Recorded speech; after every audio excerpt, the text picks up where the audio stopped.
네. 그 탄핵을 바라보는 그 입장이 그 정치 세력과 이해 관계자에 따라서 이게 굉장히 다양하게 표현되거든요. 소위 말해서 그 어저께 김경수가 이제 구속 수감되면서 지금 현재 그 좌파들이 난리 아닙니까? 그 네. 판사를 뭐 탄핵해야 한다는 등 그 전에 그 동일 판사가 이 박 대통령에 대한 구형 선고 외에 다른 어떤 그런 사건에 대해서 했을 때는 굉장히 쉽게 세우더니 자신들한테 김경수를 구속시키니까 완전 180도 돌변해서 지금 완전히 뭐 난리 아닙니까? 그런데 지금 현재 그 이해찬이 같은 경우에 뭐라고 표현했습니까? 탄핵 세력이, 그러니까 소위 하면 오늘도 그 대한민국당 그 청와대 앞에서 아마 그 기자회견 시위를 했었죠. 예. 그래서 결국 김경수가 구속됐기 때문에 소위 말해서 댓글 그 조작 사건의 실체가 드러났고 거기에 대한 책임이 김경수는 소위 말 깃털 아닙니까? 말씀드리자면 김경수는 일개 집사란 말이에요. 집사. 뭐 시키는 대로 한 거죠, 뭐. 예. 그렇죠. 그렇기 때문에 실제 몸통은 뭐 누가 보더라도 김정숙이와 문재인이 몸통 아니겠습니까? 예. 그 삼척 동자가 아는 거 아니겠어요? 예. 자, 그러다 보니까 우리가 이제 문재인을 겨냥해서 실제 문재인의 입장을 밝혀라 하기도 하고 결국 이제 문재인이 몸통이라고 우리가 이제 그 밀고 나가는데, 근데 그 부분에 대해서 결국 이해찬이가 뭐라고 합니까? 탄핵 세력이 감히 촛불 대통령에게 건방지게, 이게 이들의 어떤 기본적인 갖고 있는 정서라고요. 생각입니다. 결국 뭐냐면은 제가 왜 이 탄핵 프레임을 강조하냐면요. 이 탄핵 프레임이란 것은 탄핵 프레임을 벗어나지 못하면은 항상 우파는 결국은 꼬리를 내릴 수밖에 없는, 구조적으로 국민들에게 다가가기 굉장히 어려운 어떤 그런 정치적 구조를 가지고 있다고요. 그런데 항상 저 좌파들은 선거 때든 아니면 자기들 불리한 상황이 오게 되면은 탄핵을 당한 세력이 무슨 할 말이 있다고 아직도 죄를 뉘우치지 못하고, 그리고 국정농단 세력이 거기에 좀 더 심하면은 최순실 같은 여자에게 놀아난 세력들이 이렇게 지금 프레임을 같이 가져간다고요. 네. 그러니까 그렇다면은 이것이 아니라는 것을 뒤집어야 결국은 우리가 저 좌파들하고 싸울 수가 있다고요. 정치적 동력이 생긴다는 겁니다. 그런데 제가 왜 황교안이 놀아나냐면은 얼마 전에도 말씀드렸지만 황교안의 최근의 발언을 보면요. 아마 황교안을 지지하는 많은 국민들께서도 비판을 할 수 있지만 저는 그렇습니다. 아닌 거는 아닌 것이고 잘못된 거 비판을 해야 된다고요. 맹목적으로 우리가 감싸준다는 것은 결국은 정치꾼들이 국민들을 노리개로 삼기 때문에 좌든 우든 어떤 경우든 간에 잘못된 부분 강력한 비판을 해야 됩니다. 그래야 정치가 바로 서고 국민들의 의사가 정치에 반영되기 때문에 그것이 궁극적으로 국민들에게 되돌아온다는 것이죠. 우리가 어떤 정치를 맑게 하는, 저는 가장 중요한 초석이기 때문에 제가 이런 비판을 한 것이고, 거기에 대해서 만약에 논리적으로 문제가 있으면 비판하면 좋아요. 근데 제가 지금 왜 황교안에 대한 비판을 하냐면은 결국 이 탄핵에 대해서 지금 모든 종착지가 탄핵으로부터 출발된 거예요. 조금 전에 어떤 이 남북 간의 비핵화 문제부터 해가지고 경제 문제 모든 것들이 탄핵으로부터 시발됐기 때문에 이 탄핵을 바로잡지 않으면은 모든 게 허사다. 저는 그렇기 때문에 이 탄핵과 관련돼서 특히 탄핵에 주동했던 주동자들, 부역자들, 또 그게 모르고 선동당했던 국민들도 결국은 이 실체와 사실을 알고 제대로 잡아야 된다. 그런 관점에서 제가 이제 말씀드린 거고, 그리고 거기에 이제 중심에 왜 황교안을 자꾸 언급하냐면은 결국은 황교안 전 총리 같은 경우는 어떤 그 사람의 어떤 행태를 봤을 때 중립적 입장이 아니라 탄핵에 상당히 동조했다는 생각을 저는 떨칠 수가 없다는 겁니다. 그 부분도 지난번 초기에 말씀드렸지만은 최근의 행보 같은 경우도 많은 언론에 이제 노출되면서 그 질문을 받아요. 박 대통령의 탄핵에 대해서 어떻게 생각하느냐, 이런 측면에 있을 때 어떤 식으로 하냐면은 자기가 오늘 같은 경우도 TV조선에서 보니까 어저께인가요? 이 답변을 하면서 자기가 그 2인자로서 국민께 송구스럽다. 이런 얘기를 하거든요. 아니, 송구스러운 게 뭐가 송구스럽다는 것은 결국 탄핵을 인정하고 촛불에 결국은 국민들에게 자기 잘못했다. 이걸 얘기하는 거거든요. 바로 그것이 탄핵의 정당성을 부여해버린 건다고요. 그러니까 이해찬이 같은 경우에 탄핵을 받은 세력이 감히 촛불 대통령에게 무리하게 이렇게 나오는 거예요. 그러면 이해찬이 같은 경우도 이 황교안 씨 같은 경우도 그런 부분에 대해서 정치인이라면 정치 어떤 그 명분과 정치 프레임이 굉장히 중요하단 말이에요. 그런데 왜 본인이 치고 나가지 못하고 이 탄핵은 잘못됐다. 이 태블릿 PC가 조작됐고 그게 이 일부 언론 JTBC 같은 부분이 완전 왜곡 선동 조작시켰고 그게 뭐 아마 그 검찰에서도 상당히 특검도 굉장히 그 문제가 많다. 이렇게 점검법으로 나가가지고 이 탄핵의 실체는 반드시 밝혀야 된다. 이렇게 점검법을 치고 나가야 그게 동력이 생기면서 좌파하고 싸울 수가 있단 말이에요. 그런데 황교안 씨 같은 경우는 항상 어떤 질문을 하더라도 이 탄핵에 대해서 인정을 해버린 거예요.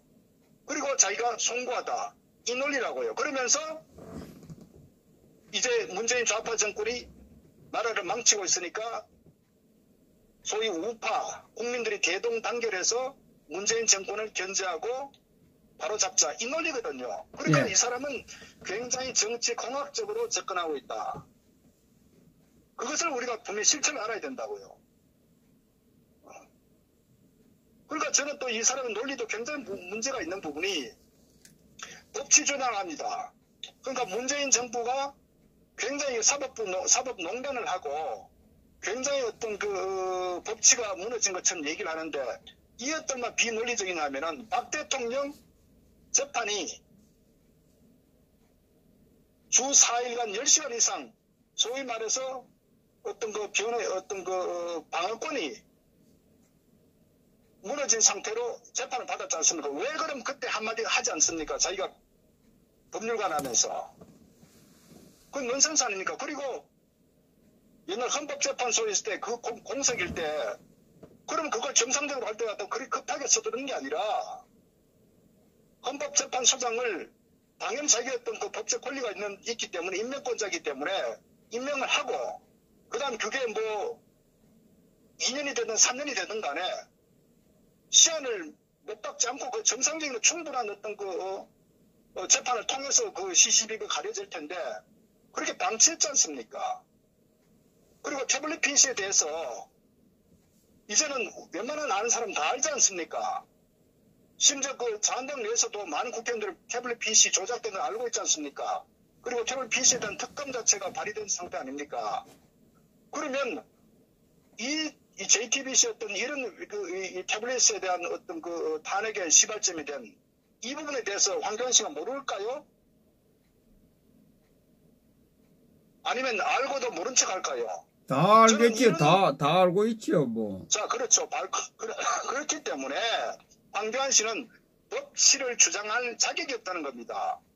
자기한테 유리한 거는 법치를 갖다 들이대고 자기에게 불리한 것은 넘어가고 그럼 최소한도 이 탄핵은 대한민국의 어떤 헌법을 흔들어버린 그야말로 국정을 농단하고 내란과 반란에 준하는 너무나 중차대한 사건인데 이로 인해서 대한민국이 지금 완전히 풍전등화의 상황인데 그럼 이 부분에 대해서 왜 법률가라면서 아무 말도 하지 않습니까? 그리고 무조건 통합하자고 합니까? 그리고 탄핵 세력들도 당연히 함께 해야 된다는 듯한 그런 방향을 계속 갖고 있는 얘기죠. 그러니까 이 사람은 기본적으로 굉장히 교활한 사람이다. 굉장히 비겁한 사람이다. 굉장히 기회주의적인 사람이다. 저는 그렇게 판단하지 않을 수가 없다는 겁니다. 이 사람의 행태를 보면서. 특히 더더구나 정치라면요. 정치라면은 말씀드리지만 옳고 그름 어떤 정의의 관점에서 정치를 해야 되거든요. 나한테 비록 불리하더라도 옳은 길이면 가야 되는 거예요. 피해를 보면서. 그게 정치이고 그게 지도자 아닙니까? 그런데 황교안 씨는 철저히 자기한테 유리한 부분은 정치적 논리를 갖다 들이대고 애매한 거는 두리뭉실해 갖고 넘어가 버리고 이런 사람이 무슨 정치를 합니까? 무슨 지도자 될 자격이 있습니까? 그래서 황교안을 지지하는 사람들도 맹목적으로 황교안이 아니면 대한민국이 망하는 게 아닙니다. 잘못된 것에 비판을 해야 그 다음에 새로운 정치 지도자 또는 젊은 정치인들이 나섰을 때 최소한도 이런 부분 되풀이자 하지 않는 거예요. 그래서 저는 황교안 씨의 입장을 분명히 밝혀라. 또 그런 얘기도 질문을 하니까 또 기억나네요. 박 대통령에 대해서 석방에 대한 어떻게 입장을 질문하니까 뭐라고 하냐. 여론이 국민 여론이 어느 정도 형성되면은 그때 가서 생각해 볼 수 있다는 식으로 얼마나 이 사람 사고 자체가 문제 있습니까? 잘못된 거에 대해서는 지적을 해가지고 그걸 바로 잡으려고 해야죠. 법률가라면은. 그러니까 저는 이런 여러 가지 언행들을 봤을 때 황교안 씨는 굉장히 문제가 많은 사람이다. 역설적으로 많은 국민들이 어떤 우파처럼 뭐 중도 국민들 황교안을 지지하는 것 중에 하나가 그만큼 인물이 없기 때문에 오죽하면 그럴까 한편으로 이해는 가요. 그러나 우리가 우파는요 원칙을 바로 세워야 됩니다. 잘못된 것에 강력한 비판을 하고 우파의 가치에 맞는 그런 그 방향을 세워야 돼. 그래야 앞으로 어떤 새로운 물갈이가 되면서 저는 우파의 어떤 그 새로운 지도자가 탄생한다. 저는 이렇게 봅니다. 그래서 그런 관점에서 저는 황교안 씨는 분명히 자기가 어떤 그런 입장을 바로 밝혀야 된다. 만약에 황교안 씨가 자한당 당대표가 돼가지고 김무성, 유승민이 함께하는 이런 상황이 왔을 때 어떻게 되겠습니까? 결국은요, 이 문재인 좌파 정권을 도와주는 것이고 결국 탄핵의 정당성을 완전히 확정시켜버리고 박 대통령의 어떤 그 선고 자체가 완전히 유죄로 소위 홍준표가 박 대통령 선고 전에 출당을 시킨 것처럼 이 황교안도 결국 법적으로 완전히 정당화시켜버리는 탄핵의 정당성. 바로 그것이 문재인 어떤 불법 정권의 탄생의 정당성까지도 부여해버리는 이런 상황이 지금 전개된다고요. 그래서 저는 그거를 누가 당대표가 되든 관심 없어요. 그러나 이 탄핵에 대해서 잘못된 부분에 대해서는 반드시 저는 지적하는 그런 이 사람이 지도자가 돼야 되고 당대표가 돼야 되는 저는 그런 겁니다. 그래야 앞으로 우리 태극기 애국 국민들이 투쟁해온 이런 결과물들을 저는 우리가 이룰 수 있다. 이렇게 봅니다. 그리고 어쨌거나 이 탄핵 프레임한 것은 좌파들은 끊임없이 아마 이 우파 이 세력들을 어떤 부정부패 국정농단 세력으로 프레임을 짜버리기 때문에 이걸 벗어나야 된다. 그래서 어떤 의미에서는 정말 제가 황교안 씨 같은 경우에 정무적으로도 문제가 있는 게 정말 자기가 대권을 바라보고 큰 뜻을 갖고 있다면은 이 탄핵에 대한 잘못된 부분에 대해서 설사 본인이 당시에 침묵을 지켰다고 하더라도 시간이 지나면서 보니까 언론에 선동됐고 태블 PC가 조작되었고 거기에 상당 부분 이 정치 검찰이 개입됐고 또 일부 국회의원들이 정치적 사역에 의해서 결국은 정치적으로 이 탄핵이 가담됐다. 이런 논리를 가지고 이걸 바로 잡아야 되겠다. 이렇게 했을 때 보수 우파를 통합할 수 있는 그 힘이 생기는 거예요. 그것이 저는 정치적인 어떤 정무적 감각이다. 저는 그래 봅니다. 근데 만약에 황교안이가 자기 자신이 스스로가 마음속에 탄핵에 동조하고 찬성했던 그 부분을 정말 커밍아웃 하지 않고 그걸 계속 숨기면서 그걸 합리화시키려고 한다면은 저는 황교안 씨도 반드시 저는 역사에 준엄한 심판을 받을 것이다. 저는 그렇게 봅니다. 어차피 진실은 시간이 지나면 반드시 드러나게 되어 있습니다. 현재 헌법재판관들 그 당시에 탄핵에 인용했을 그 문장들 그 부분은 반드시 역사에 심판받습니다. 그 기록이 다 남아요. 그러니까 이 사법부 판사들, 정치인들 당장은 지금은 넘어갈 수 있을 것 같지만 기록과 진실은 반드시 드러나기 때문에 결국 그 자신들의 어떤 자식들에게도 이마에 좋은 글씨가 새겨지는 저는 그 이완용 같은 그런 존재로 저는 낙인 찍힐 것이다. 그렇게 제가 확신합니다. 그런데 이 한교안 그 씨가 그 당시에는 총리로 있을 때는 입장을 못 내놨지만 지금은 모든 것이 다 드러나 있잖아요. 옳고 그름을, 그죠? 지지를 하든지 탄핵에 대해서, 탄핵이 잘못된다든지 입장을 내놔야 되는데, 내놓고 있지 않는 부분, 정말. 그것은 왜냐면 자기 자신이 만약에요, 정말 황교안 씨를 맹목적으로 지지 또는 황교안의 입장을 두둔하고 합리화시키려고 하는 분들의 논리처럼 황교안 씨가 자기가 어떤 공직자로서 또 어떤 권한 대행으로서 중립적 입장을 취할 수밖에 없었다고, 예를 들어서 정말 탄핵이 잘못된 것을 어떤 법률적으로 바로 고치려고 싶어도 그렇다면은 그때는 그렇다 치더라도 그 이후에 자기가 정말 이 부분에 대해서 앞서서 이 잘못된 부분을 바로 잡으려고 많은 발언을 해야 된다고요. 더더구나 정치인이 됐으면 그 부분에 대해서 명확하게 입장 정리를 해야 되는데 왜 그러느냐. 결국 속마음이 유승민처럼 탄핵에 동조한 마음을 갖고 있었기 때문에 저는 개인적으로 그 발단도 저는 개인적으로 그렇게 생각해요. 11월 2일인가 김병준을 총리로 임명할 때에 결국 거기에 황교안이가 문자로 경질 통보를 받고 본인이 사적으로 감정해서 바로 이침식 오후 1시 하라고 지시했지 않습니까? 그래서 이 황교안 씨는 자기 자신이 굉장히 어떤 무시당했다. 이런 사적 감정이 굉장히 저는 내재되어 있었다고 봐요. 그 연장선상에서 결국은 본인이 무시당했고 어떤 그런 사적 감정으로서 저는 그 연장선상에서 일단 보복성 저는 상당히 어떤 탄핵 방조했던 그런 부분도 있지 않을까 하는 생각을 지울 수가 없다고요. 안 그러면은 제가 상식적으로 납득이 가지 않는다는 얘기죠. 정상적으로 법무장관했고 총리했고 권한대행했기 때문에 특히 보수였던 대통령이 그렇게 무참하게 무너지는데 상식 같으면은 제가 볼 때는 납득할 수 없다는 겁니다. 그렇기 때문에 그 사람의 당시의 행보, 진행 후의 과정, 현재 상황, 또 언론과 인터뷰 과정, 이 모든 것들 전체적으로 정리를 해보면은 황교안이는 탄핵에 동조했다.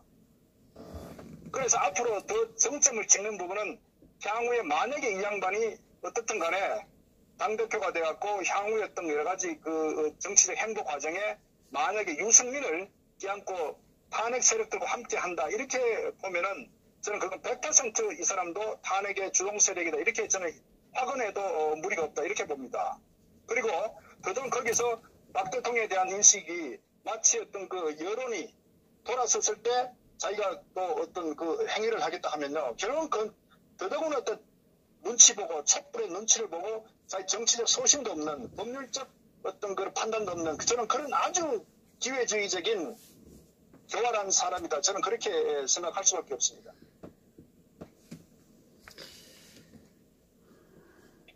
그러니까 속을 정치인은 거짓말이든 뭐든 입장을 내놔야 되지 않습니까? 그렇지 않나요? 그죠? 나중에 말한 것이 탄로가 날지언정 어떤 입장을 내놔야 돼. 아무 말을 하고 있지 않다. 그러면 정치인으로서 참. 정치란 건요. 저는 그렇게 생각합니다. 정치란 것은 역사의 어떤 하나의 흔적이 남거든. 특히 정치 지도자라면은 모든 발언 어떤 그런 행위들, 그 사람 어떤 가치 철학들이 모두 역사의 어떤 기록이 남습니다. 우리가 이 살아가면서 옛날 제가 한 말씀 단종이 결국 어떤 자기 이 세조한테 이 자리를 박탈당할 때도 결국 이 사육신과 생육신이 있지 않습니까? 결국 우리가 역사적으로 보더라도 정말 충신들은 기억에 남는다고요. 그리고 배신자들, 그리고 어떤 기회주의 했던 세력들은 반드시 거기에 맞게 또 두고두고 기록에 남지 않습니까? 그거는 속이려고 되지 않는 거예요. 자신은 속일 수 있어도 우리가 국민들이나 역사는 속일 수가 없어요. 저는 그런 측면에서 정치 지도자라면은 저는 옳고 그름에 있어서 반드시 그런 정확한 자기 행보를 해야 되고 소신 발언을 해야 된다.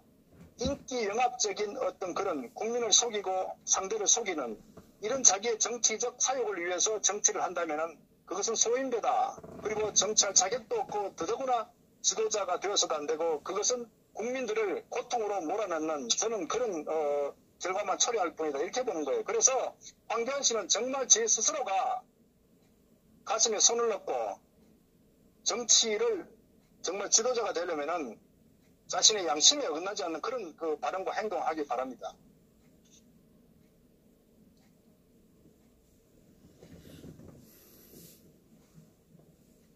참 답답합니다. 그죠?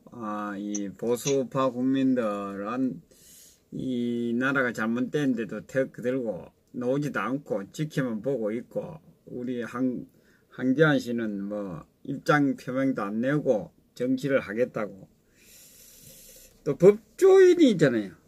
정치로 나서면서 나는 법조인 과거는 나는 없다는 것도 표명을 해야 되지 않나 싶은데.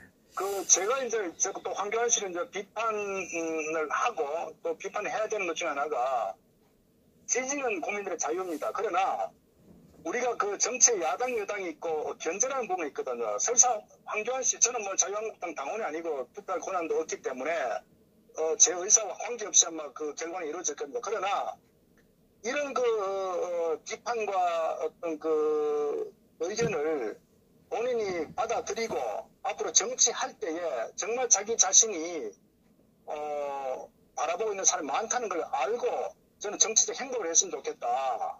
저는 그걸 좀 말씀드리고 또 황교안을 지지하는 사람들도 맹목적 지지보다는 국가와 국민을 위해서 나라를 위해서 비판은 해야 된다고 보는 그것이 정말 본인이 지지하는 사람을 위해서도 그게 저는 굉장히 바람직한 어떤 그 지지 행태다 이렇게 보는 거예요. 맹목적 지지는 절대적으로 정치의 노리개가 된다는 것을 반드시 명심해야 됩니다. 예, 그리고 하나 물어보겠습니다.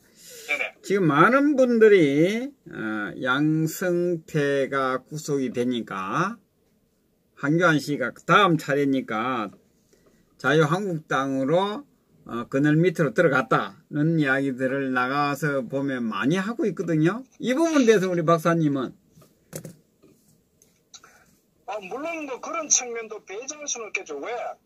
옛날에 홍준표가 경남지사하다가 왜 자한당의 당대표를 수락하며 대선 후보로 갔겠습니까? 결국은 또 그 당시에 홍준표가 대법원 선고 전에 사실 굉장히 소극적으로 이 대투쟁에 전혀 나서지 않았거든요. 예. 그러니까 결국은 또 자기 자신의 어떤 피해의식 내지는 뭐 정치적인 어떤 공격에 대해서 어느 정도 고려할 수도 있겠죠. 그러나 황교안 씨 같은 경우는 제가 봤을 때 글쎄요 뭐 그런 부분 때문에 이 정치에 저는 뭐 입문했다고 생각하는 것보다는 오히려 황교안 씨라는 사람에 대해서 우리가 연구해 볼 필요가 있다. 저 사람 은연히 이렇게 점점 목소리가 아주 조용한 것 같아도 굉장히 자기 자신의 저는 그게 강한 것 같아요. 어떤 그 욕심, 야심이라고 해야 되나요? 굉장히 아주 강한 것 같다. 그 사람이 결국 이제 최근에 했던 그 발언도 보면 자기는 목표를 이루기 위해서 부단한 노력, 그러니까 불굴의 어떤 정신으로 계속 임해왔다는 자기 어떤 인생사를 얘기를 한 거 보면서 느꼈던 그런 이 정치적인 어떤 야심이 대단한 사람이다. 저는 이제 그거를 지울 수가 없어요. 그래서 앞으로 어떤 행보도 보면은 그렇기 때문에 모든 게 정치적 처세, 소위 정치공학적 접근하는 게 당장 눈에 보인다. 이렇게 제가 말씀을 드립니다. 뭐 그런 관점 보면은 여러 가지 어떤 다목적 포석이 있겠죠. 그리고 법조인이기 때문에 이미 양승태가 구속이 되기 전에 이미 발표를 했거든요. 그 법조인 쪽의 라인에서 많은 정보를 받지 않았겠습니까? 그래서 저는 본인이 법에 위배되는 행위를 글쎄요 그 부분 왜냐면 지금 양승태 대법원장도 박근혜 대통령 정부에 있었다는 이유로 사실상 구속이 됐지 않았나요? 저는 이렇게 봅니다. 정치적으로 보면은 사실 이제 정치 1년차 소위 문재인 좌파 정권이 권력이 하늘을 찌를 때는 소위 보십시오. 이 안희정 같은 경우도 목을 쳐버리잖아요. 예. 그러니까 지금은 3년차 접어들었기 때문에 뭐 정치적 힘은 상당히 그 동력이 떨어졌다. 저는 이렇게 보고요.